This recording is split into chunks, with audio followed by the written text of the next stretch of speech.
दोस्तों, यदि आप तैयारी कर रहे हैं आर्मी भर्ती, जीडी की या ट्रेडमैन की, तो ये वीडियो आपके लिए बहुत ही ज़्यादा यूज़फुल होने वाला है। जीके और जीएस की एक बहुत ही शानदार सीरीज़ चलाई जा रही है हमारे यूट्यूब चैनल द्वारा, जिसके 3 पार्ट अपलोड कर दिए गए हैं। अगर आपने अभी तक नहीं देखा है तो जाकर उसको देख सकते हैं। आज हम लोग पार्ट 4 शुरू करेंगे। तो आइए देखते हैं जीके का पहला प्रश्न। भारत के कुल क्षेत्रफल के कितने प्रतिशत भाग पर उच्च पर्वत श्रेणियों का विस्तार पाया जाता है? तो इसका जो सही आंसर होगा वो होगा ऑप्शन नंबर ए 12%। अगला प्रश्न देखते हैं। राष्ट्रीय आय क्या है? राष्ट्रीय आय क्या है? तो इसका जो सही आंसर होगा वो होगा ऑप्शन नंबर बी, आड़तिया मूल्य पर शुद्ध राष्ट्रीय उत्पाद। अगला प्रश्न देखते हैं। वन्य जीव एवं पक्षियों के संरक्षण का संबंध संविधान की किस सूची से है? तो इसका जो सही आंसर होगा वो होगा ऑप्शन नंबर सी, समवर्ती सूची। अगला देखते हैं। अरब सागर में मिलने वाली सबसे लंबी नदी कौन सी है? तो इसका सही जवाब होगा ऑप्शन नंबर ए, नर्मदा नदी। अगला प्रश्न देखते हैं। किस देश ने विश्व का पहला पानी पर तैरता हुआ परमाणु संयंत्र लॉन्च किया है? तो इसका सही जवाब होगा ऑप्शन नंबर बी, फ्रांस। अगला प्रश्न देखते हैं। भारत की राजधानी कोलकाता से दिल्ली कब स्थानांतरित की गई? तो इसका सही जवाब होगा ऑप्शन नंबर बी, 1911। अगला प्रश्न देखते हैं। कह रहा है सुमेलित कीजिए, सूची 1 को सूची 2 से मिलाना है।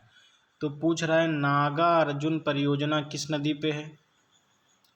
तो ये किस राज्य में है? सॉरी, राज्य पूछ रहा है। तो ये किस राज्य में है? आंध्र प्रदेश हो जाएगा। दामोदर परियोजना किस नदी पे है? पश्चिम बंगाल। उसके बाद पूछेगा मालप्रभा परियोजना कहाँ है? मध्य प्रदेश। तवा परियोजना कहाँ है? कर्नाटक। तो इसका जो सही आंसर होगा वो देख लेते हैं कौन सा हो जाएगा। ये हो जाएगा ऑप्शन नंबर बी। अगला प्रश्न देखते हैं। भारतीय संविधान की समवर्ती सूची किस देश के संविधान से ग्रहण की? कह रहा है समवर्ती सूची किस देश से ली गई? तो समवर्ती सूची का जो प्रावधान है वो ऑस्ट्रेलिया से लिया गया है। कहाँ से लिया गया है? ऑस्ट्रेलिया से लिया गया है। अगला प्रश्न देखते हैं।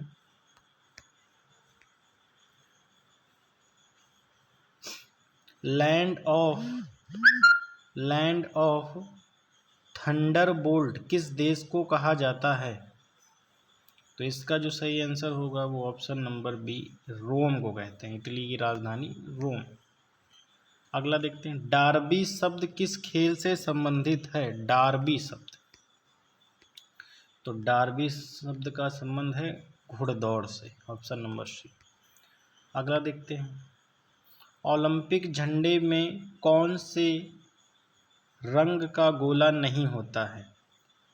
ओलंपिक का जो झंडा होता है उसमें कौन से रंग का गोला नहीं होता है? तो बैंगनी रंग का कोई गोला नहीं होता है उसमें। बाकी काला होता है, हरा होता है, लाल होता है। अगला देखते हैं।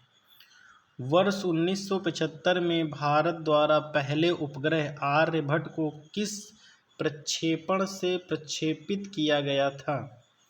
तो इसका जो सही आंसर होगा वो हो जाएगा ऑप्शन नंबर सी, कॉस्मोस 3M। अगला देखते हैं। भारत की पहली महिला शासिका कौन थी? तो बहुत कॉमन क्वेश्चन है, सबको पता रहता है, रजिया सुल्तान। अगला प्रश्न देखते हैं। बेतवा नदी किस नदी की सहायक नदी है? बेतवा जो है वो किसकी सहायक नदी है ये पूछ रहा है। तो बेतवा जो है वो है ऑप्शन नंबर बी, यमुना की सहायक है। अगला देखते हैं, फलों के रस को सुरक्षित रखने के लिए निम्नलिखित में से किसका उपयोग किया जाता है। तो इसका जो सही आंसर होगा वो होगा option number D, sodium benzoate. तो ये जीके के 15 प्रश्न थे। अब देखते हैं सामान्य विज्ञान के। चिंपैंजी में गुणसूत्रों की संख्या कितनी होती है। चिंपैंजी में गुणसूत्रों की संख्या कितनी होती है। तो इसका जो सही आंसर होगा वो होगा ऑप्शन नंबर सी, 24 जोड़े। अगला देखते हैं, क्षार लाल लिटमस पेपर को कैसा कर देता है। तो इसका जो सही आंसर होगा वो होगा ऑप्शन नंबर बी, नीला कर देता है। अगला प्रश्न देखते हैं, टाइट्रिक अम्ल किस में पाया जाता है। तो टाइट्रिक पाया जाता है किस में, इमली में, ऑप्शन नंबर ए। अगला देते हैं, एमाइलेज निम्नलिखित में से किसका पाचन करता है। एमाइलेज निम्नलिखित में से किसका पाचन करता है।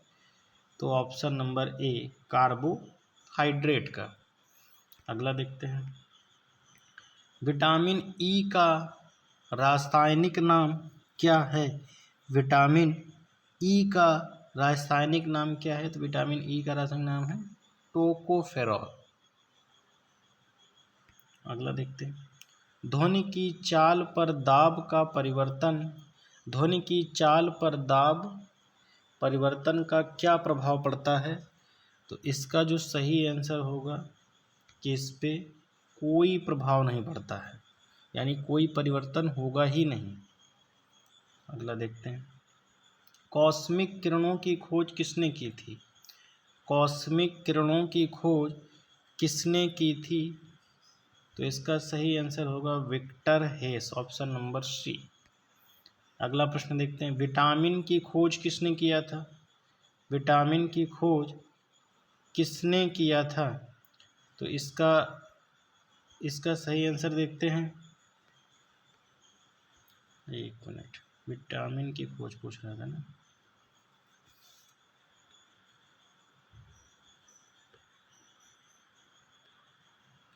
विटामिन की खोज किया है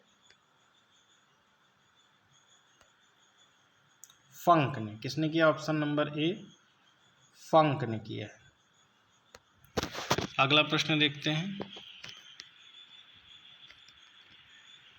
रेशम कीट पालन को क्या कहते हैं। रेशम कीट पालन को क्या कहा जाता है। तो ऑप्शन नंबर सी, सेरीकल्चर कहते हैं। अगला प्रश्न देखते हैं, जंतु विज्ञान में अध्ययन किया जाता है। जंतु विज्ञान में किसका अध्ययन किया जाता है। तो जीवित एवं मृत जानवरों का, जीवित एवं मृत जानवरों का अध्ययन किया जाता है। अगला देखते हैं, सर्पों के विषय में जानकारी प्राप्त करने को क्या कहा जाता है। सर्पों के अध्ययन को क्या कहा जाता है। तो option number C, option number C, herpetology. अगला देखते हैं, पेडोलॉजी निम्न वैज्ञानिक अध्ययन से संबंधित है। पेडोलॉजी किसके अध्ययन को कहा जाता है। तो इसका जो सही है, मिट्टी के अध्ययन को क्या कहते हैं, पेडोलॉजी कहते हैं। बहुत ही इंपॉर्टेंट प्रश्न है। अगला प्रश्न देखते हैं, पृथ्वी का सबसे पुराना जीव कौन सा है।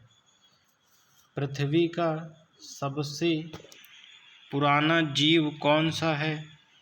तो इसका जो सही आंसर हो जाएगा वो होगा ऑप्शन नंबर ए, नील हरित शैवाल। अगला प्रश्न देखते हैं,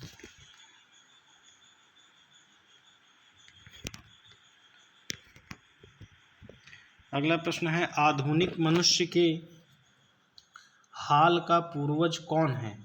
आधुनिक मनुष्य के हाल का पूर्वज कौन है। तो इसका सही आंसर हो जाएगा ऑप्शन नंबर बी,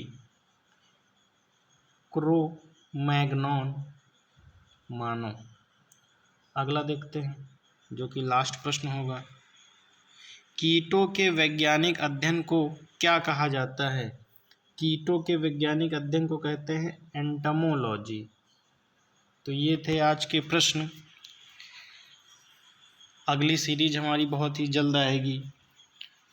तो आज के वीडियो के लिए बहुत बहुत धन्यवाद। जय हिंद।